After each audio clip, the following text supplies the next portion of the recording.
सूक्ति स्तबकम्। कक्षा षष्ठी, पाठः अष्टम।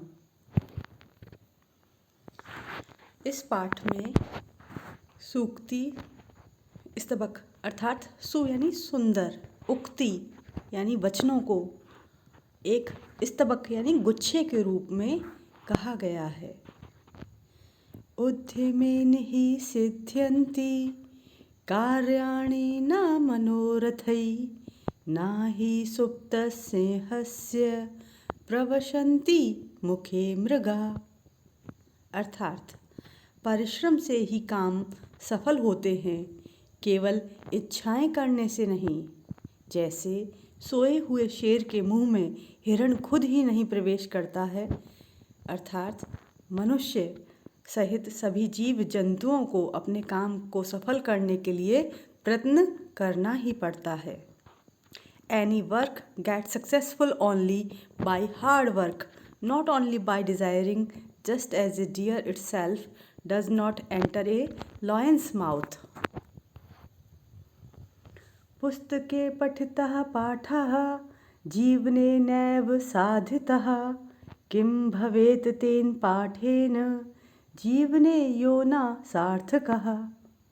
अर्थात पुस्तक में पढ़ा गया पाठ जीवन में उपयोग में नहीं लाया गया तो जो पाठ जीवन में सार्थक नहीं है उस पाठ से क्या लाभ। भाव, पुस्तक में पढ़ी हुई बातों को जीवन में अवश्य अपनाना चाहिए। If a lesson that is read in a book is not made use of in life, then what is the use of that lesson? प्रिय वाक्य प्रदानेन सर्वे तुष्यन्ति मानवः तस्मात् प्रियं हि वक्तव्यं वचने का दरिद्रता।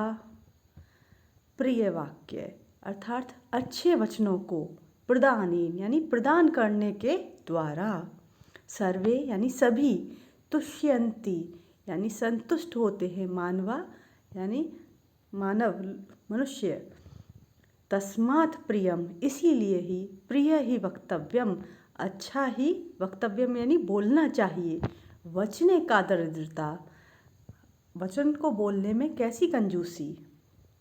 भाव, उदार होकर अधिकाधिक मधुर वाणी का प्रयोग करना चाहिए। मीठे बोल सबको प्रसन्न रखने का एकमात्र सरल साधन है। All human beings when addressed with pleasant speech become satisfied. Hence one should always use pleasant words. Why be miserly in speech? One should be generous in the use of pleasant words because it makes everyone happy. कक्षन् पिपीलिको याति योजनानां शतान्यपि अगच्छन् वैन्तेयो अपि पदमेकं न गच्छति।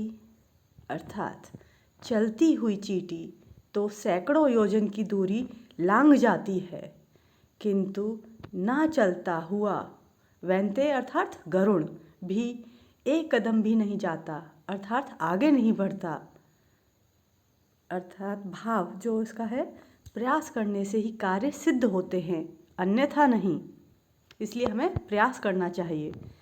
Even an ant when on the move manages to cross hundreds of yojanas, but even Garuda when not moving does not proceed even a single step. काकः कृष्णः पिकः कृष्णः को भेदः पिककाकयोः वसंत समये प्राप्ते काकः काकः पिकः पिकः। कौवा काला होता है, काका कृष्णा यानी कौवा, कृष्णा यानी काला, पिकः यानी कोयल भी कृष्णा काली होती है। को भेदः क्या भेद है, क्या अंतर है, पिक काकियो कौवे और कोयल में।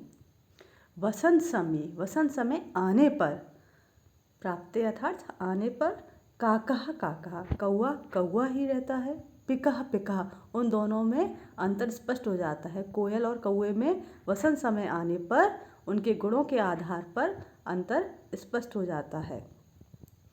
भाव है, बाह्य आकार के आधार पर आंतरिक गुणों का अनुमान नहीं लगाया जा सकता, किंतु समय आने पर आंतरिक गुण भी प्रकट हो जाते हैं। The crow is black and the Kuku is also black.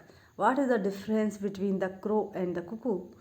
On arrival of spring time, the crow is a crow and the cuckoo is a cuckoo. For example, their difference becomes clear in spring.